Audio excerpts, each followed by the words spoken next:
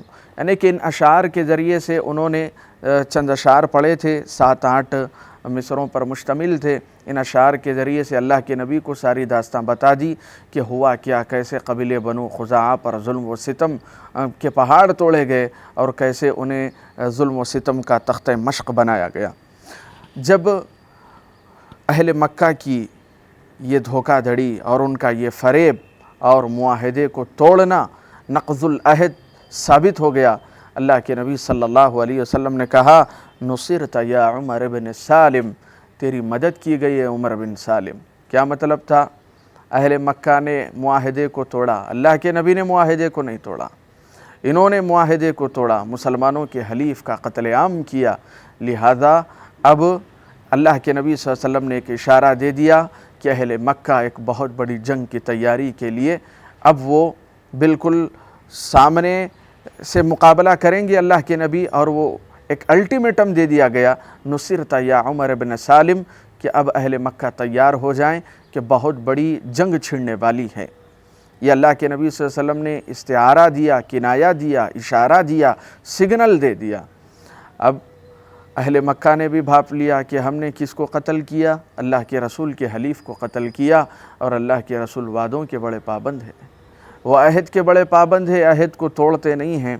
چنانچہ انہوں نے اس بات کو بخوبی بھانپ لیا کہ اب بہت بڑا تابڑ توڑ حملہ ہونے والا ہے اہل مکہ کے اوپر۔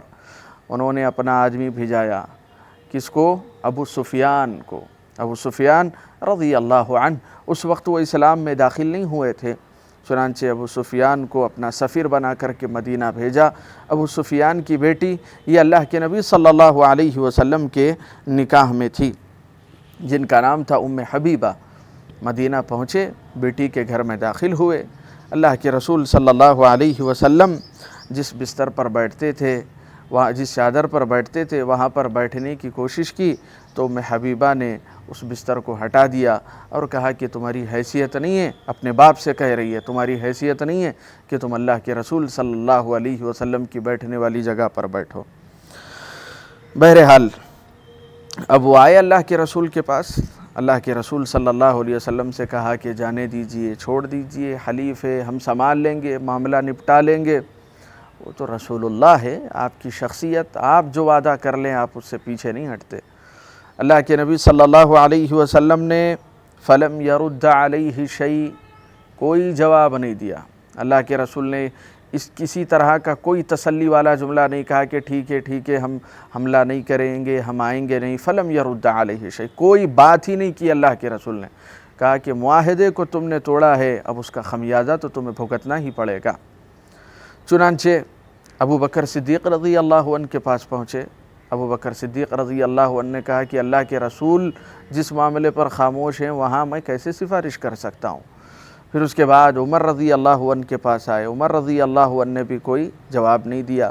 تو پھر اس کے بعد ابو سفیان علی رضی اللہ عنہ کے پاس آئے، کہا کہ تم تو ہمارے نزدیکی ہو، قریبی ہو، بہت زیادہ ہمارے اور تمہارے درمیان میں رشتہ داریاں ہیں۔